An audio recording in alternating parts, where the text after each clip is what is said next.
नमस्कार मैत्रिणींनो, आपल्या चॅनलमध्ये तुमच्या सर्वांचे मनापासून स्वागत। तर आज मी या व्हिडिओमध्ये तुम्हाला पार्ले बिस्किटपासून बर्फी कशी बनवायची ते तुम्हाला शिकवलेलं आहे। तर बघू शकता आता गौरी गणपती येणारच आहेत लवकर, त्याच्यामध्ये ती बर्फी कशी बनवायची ती मी तुम्हाला सांगितलेलं आहे।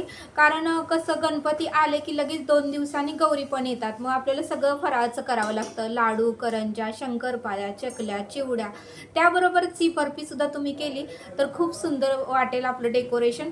आणि गणपती बाप्पाला सुद्धा गोड पदार्थ फार आवडतात, तर तुम्ही एरवी पण ही बर्फी करा आणि आता गौरी गणपतीचा सण आलाय त्यावेळेस म्हणून सुद्धा करा, दिवाळी दसऱ्यात सुद्धा करा आणि तुमच्या मुलांनाही नक्की बर्फी आवडेल।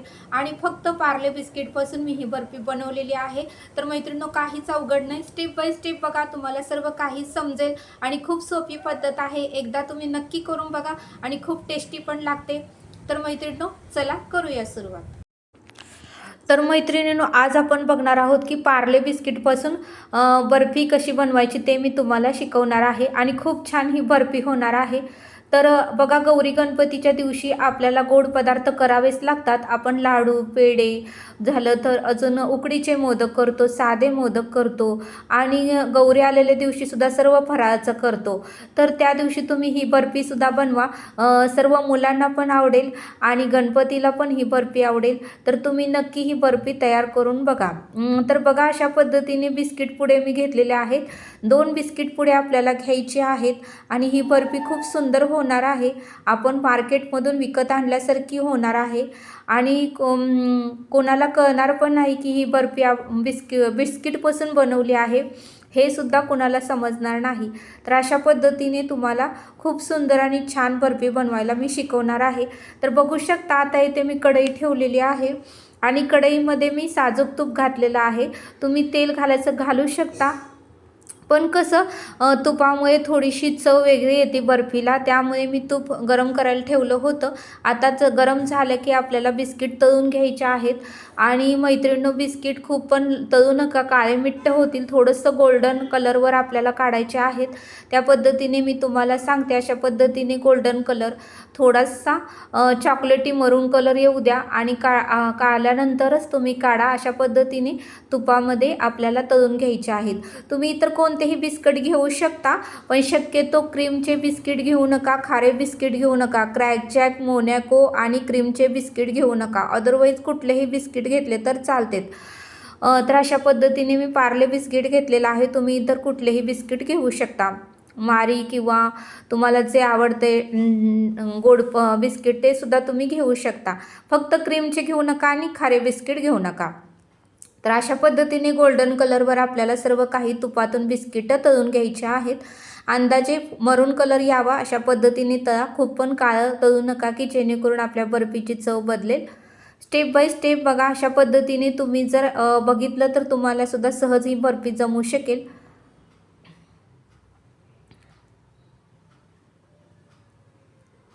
तर पूर्णपणे लई पण मोठा गॅस करू नका, लई पण छोटा करू नका, मीडियम साईज ठेवा की जेणेकरून बिस्किटे व्यवस्थित तळले जातील, करपणार पण नाहीत आणि व्यवस्थित कलर पण येईल।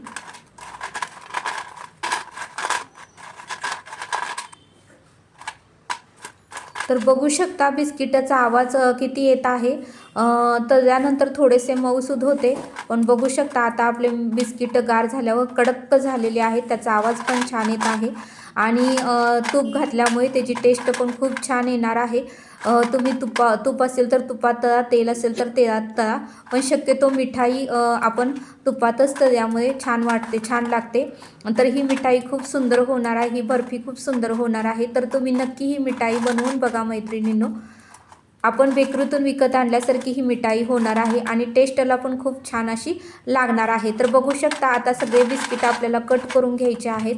तळताना सुद्धा एखादं बिस्किट जरी तुकडा पडला तरी तुम्ही ते पण तळा, कारण शेवटी आपल्याला तळून झाल्यानंतर तुकडेच करायचे आहेत आणि मिक्सरच्या भांड्यामध्ये अशा पद्धतीने आपल्याला घालून घ्यायचे आहेत आणि पूर्णपणे मिक्सरने आपल्याला हे आता बारीक करून घ्यायचं आहे। तर बघू शकता आता मिक्सरचं भांडं मी ठेवलेलं आहे आणि मिक्सरमध्ये आपल्याला ही सर्व बिस्किटे बारीक करून घ्यायची आहेत। तर अशा पद्धतीने बघा, बारीक झाल्यानंतर त्याचं थोडंसं लिक्विड झालेलं आहे, कारण आपण ते तुपामध्ये तळल्यामुळे थोडंसं त्याला ओलसरपणा जास्त आलेला आहे। तर आता आपल्याला एका डिशमध्ये हे सर्व काही मिश्रण काढून घ्यायचं आहे आणि आता आपल्याला घ्यायचं आहे एक साधारणतः जरा कमी 1 वाटी गव्हाचं पीठ घ्यायचं आहे आणि ते गव्हाचं पीठ आपल्याला खमंग असं मंद आचेवर भाजून घ्यायचं आहे. कच्चं टाकू नका, आपल्याला सर्व काही भाजूनच घ्यायचं आहे. तर अशा पद्धतीने 1 वाटी गव्हाचं पीठ मी घेतलेलं आहे आणि थोडंसं आपल्याला एकसारखं हलवायचं आहे की जेणेकरून तांबूस कलर आल्यानंतर आपल्याला गॅस बंद करायचा आहे. एकसारखं हलवा मैत्रिणींनो, काळं कुट्ट होऊ नये त्यासाठी थोडंसं एकसारखं हलवत राहावा, करपू पण नाही. तर बघू शकता आता आपल्या पिठाचा कलर चेंज झालेला आहे, थोडासा तांबूस कलर आलेला आहे. आता आपल्याला गॅस बंद करून घ्यायचा आहे. अशा पद्धतीने पूर्णपणे गव्हाचं पीठ भाजून झालेलं आहे. तुम्ही फक्त 1 वाटीच गव्हाचं पीठ घ्या, जास्त घेऊ नका. 1 वाटीला पण कमी घेतलं तरी चालेल. तर बघू शकता आता हे जे बिस्किटाचं मिश्रण आपण मिक्सरमधून काढलं होतं ते आपल्याला त्याच्यामध्ये घालून घ्यायचं आहे. तर अशा पद्धतीने मी बिस्किटाचं मिश्रण त्याच्यामध्ये घालून घेत आहे आणि आता काय करायचं, आपल्याला एकसारखं हलवून घ्यायचं आहे. ते मिश्रण गव्हाचं पीठ आणि बिस्किटाचं मिश्रण एकसारखं झालं पाहिजे. अशा पद्धतीने हलवा, गाठगोळ्या वगैरे पडू नये, एकसारख्या मिश्रण व्हावे की जेणेकरून आपली मिठाई, आपली बर्फी छान व्हावी, सुंदर व्हावी. अशा पद्धतीने मी एकसारखं हलवत आहे. मिश्रण एकजीव झाला पाहिजे त्या पद्धतीने तुम्ही सतत हलवत राहावा. तर बघू शकता आपण बेसन पिठाचे लाडू कसे करतो तसं मिश्रण झालेलं आहे. अशा पद्धतीने मी एकसारखं हलवून घेतलेलं आहे. आता आपल्याला काय करायचं आहे, अर्धी वाटी साखर घ्यायची आहे कारण बिस्किट आपले ऑलरेडी गोड असतात. तुम्हाला जर जास्त गोड हवा असेल तर तुम्ही 1 वाटी घेऊ शकता, पण मी ते अर्धी वाटीच घेतलेलं आहे आणि तेवढं वाटीच पाणी घातलेलं आहे. आपल्याला 1 तारी पाक करायचा आहे, जास्त पण कच्चा नाही आणि जास्त पण पुढं घालवायचं नाही. स्टेप बाय स्टेप बघा. आणि आता आपल्याला ह्या मिश्रणमध्ये 1 चमचा आपल्याला वेलदोड्याची पावडर मी घातलेली आहे. आता आपल्याला काय करायचं आहे, हे मिल्क पावडर म्हणजे दुधाची पावडर आहे. ही बेकरीमध्ये कुठेही तुम्हाला दूध डेअरीमध्ये वगैरे मिळून जाऊ शकते. तर आता बघू शकता आपल्याला दुधाची पावडर पण त्यामध्ये घालायची आहे. बघू शकता आता 1 तारी पाक आलेला आहे. बघा मी तुम्हाला चमच्याच्या साह्याने दाखवत आहे. आमच्या घरात उलटण आहे, त्या उलटणाच्या साह्याने दाखवत आहे. 1 तार धरत आहे. अशा पद्धतीने आपल्याला पाक करायचा आहे आणि पुढेही आपल्याला थोडासा पुढं पाक न्यायचा आहे, पण त्याच्या अगोदरची ही प्रोसेस आहे. तर बघू शकता उलटण्यातून पडत आहे, 1 तारी पाक आलेला आहे. अशा पद्धतीने आपल्याला दुधाची पावडर जी आहे ती मी कट करून घेतलेली आहे. पूर्णपणे दुधाची पावडरचं 1 पाकिट आहे ते आणायचं आहे, वाटीमध्ये घातलेलं आहे. आणि आता ह्याच्यामध्ये आपल्याला दूध घालायचं आहे. दूध घालून दुधाची पावडर आपल्याला एकसारखी करून घ्यायची आहे मैत्रिणींनो. जवळजवळ ती पावडर पूर्णपणे भिजेल आणि पूर्णपणे त्याचं लिक्विड बनेल एवढं तरी दूध घाला. म्हणजे अर्धी ते 1 वाटी आपल्याला दूध त्या पावडरमध्ये घालायचं आहे. आणि तुम्ही मिल्क पावडर नक्की आणा कारण त्याच्यामुळे आपल्या मिठाईला टेस्ट येणार आहे. आपली मिठाई खूप छान आणि मस्त लागणार आहे. आपली बर्फी खूप सुंदर होणार आहे. तर तुम्ही सुद्धा मैत्रिणींनो नक्की ही बर्फी बनवा. मी आमच्या घरामध्ये नेहमी महिन्याला 2 महिन्याला करते कारण सर्वांना ही बर्फी आमच्या घरामध्ये आवडते. तर तुम्ही सुद्धा हे पदार्थ नक्की बनवा, ही मिठाई नक्की बनवा. तर बघू शकता त्या पाकामध्ये आता मी जे दुधाची पावडर आणि दूध मिक्स केलं होतं ते घालायचं आहे.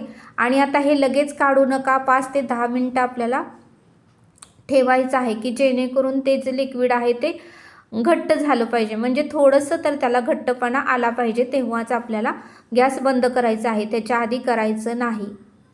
तर बघू शकता ते दूध पावडर आणि जे दुधाचं मिश्रण घातलं होतं ते घालून ते पाकामध्येच घालायचं आहे. आणि पाकामध्ये घातल्यानंतर सुद्धा आपल्याला 4 ते 5 मिनटं सतत हलवत राहायचं आहे आणि लगेचच काढायचं नाही.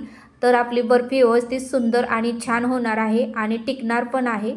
तर अशा पद्धतीने बघा घट्ट झालेलं आहे मिश्रण. आता मी 4 ते 5 मिनटं झाल्यानंतर आपलं बिस्किटाचं मिश्रण आहे ते त्याच्यामध्ये घालत आहे आणि त्याच्यामध्ये घातल्यानंतर सुद्धा आपल्याला 3 ते 4 मिनटं एकसारखं हलवायचं आहे, लगेच काढायचं नाही मैत्रिणींनो.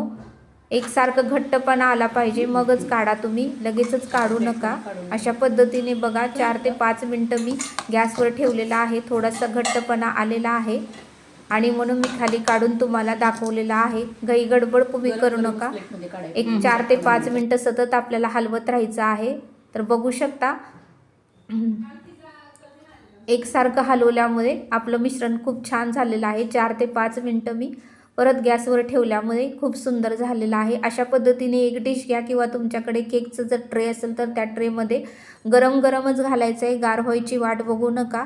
तर आपल्या वड्या सुंदर एक नंबर आणि छान आणि टेस्टी होणार आहेत. अशा पद्धतीने ताटलीला मी तूप लावून घेतलेलं आहे, जेणेकरून वडी काढताना चिटकणार वगैरे नाही. आता हे तुम्हाला जर लगेच हवं असेल तर एक 10 मिनटं तुम्ही फ्रीजमध्ये ठेवा आणि लगेच हवं नसेल तर तुम्ही एक 10-15 मिनटं बाहेर जरी ठेवलं तरी होऊ शकतं. कारण आता पावसाळ्याचे दिवस आहेत, त्यामुळे काहीही प्रॉब्लेम नाही, लगेचच थंड होतं. तर बघू शकता आता आपल्याला त्याच्यामध्ये बदाम, काजू आणि मनुके बेदाणे घालून घ्यायचे आहेत आणि आपली मिठाई तयार झालेली आहे. खूप सुंदर झालेली आहे. मी तुम्हाला आता वड्याही पाडून दाखवणार आहे आणि तुम्ही ही मिठाई नक्की बनवा. स्टेप बाय स्टेप मी तुम्हाला सगळं काही सांगितलेलं आहे. आता सुरीच्या साहाय्याने मी ह्या वड्या पाडून दाखवणार आहे. तर बघू शकता 15 मिनटं मी ठेवलेलं आहे आणि आता आपल्याला वड्या काढायच्या आहेत. तर बघू शकता आपल्या वड्या किती सुंदर आणि छान होत आहे. पाक ही छान झाल्यामुळे वड्या थोड्याशा कठीण झालेल्या आहेत. तर बघू शकता अशा पद्धतीने तुम्ही तुमच्या घरामध्ये अशा पद्धतीची मिठाई गणपती बाप्पासाठी, गौरीसाठी नक्की बनवा आणि खूप छान मैत्रिणो ही मिठाई लागते. कारण आपण साजूक तुपामध्ये बिस्किट तळल्यामुळे याला टेस्ट वेगळीच येणार आहे आणि खूप सुंदर आणि छान लागतात हे बिस्किटं म्हणते मिठाई. तर नक्की तुम्ही ही मिठाई करून बघा, ही बर्फी नक्की करून बघा. तर बघू शकता आता मी सुरीच्या साहाय्याने बर्फी तुम्हाला काढून दाखवत आहे, मिठाई काढून दाखवत आहे. जरासुद्धा चिटकलेलं नाही आणि मिठाई खूप घट्ट आणि छान सुंदर आणि हातालाही छान वाटत आहे. तर अशा पद्धतीने तुम्ही काजू, बदाम आणि मनुके वरती लावा की जेणेकरून ते दिसताना सुद्धा खूप सुंदर आणि छान दिसेल.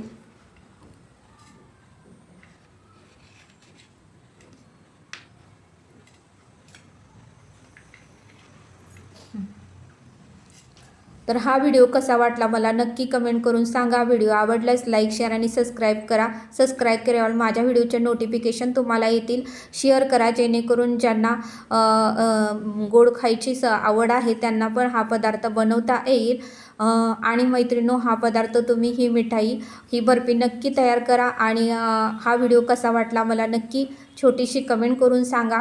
तर म्हटलं चला ही बर्फी सुंदर होते तर आपल्या मैत्रिणींना हा व्हिडिओ शूट करून पाठवावा आणि त्यासाठी मी हा व्हिडिओ बनवलेला आहे.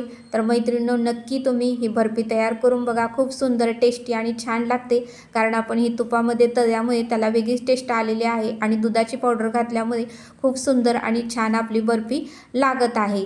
तर मैत्रिणींनो भेटूया आपण अशाच एका नेक्स्ट व्हिडिओमध्ये.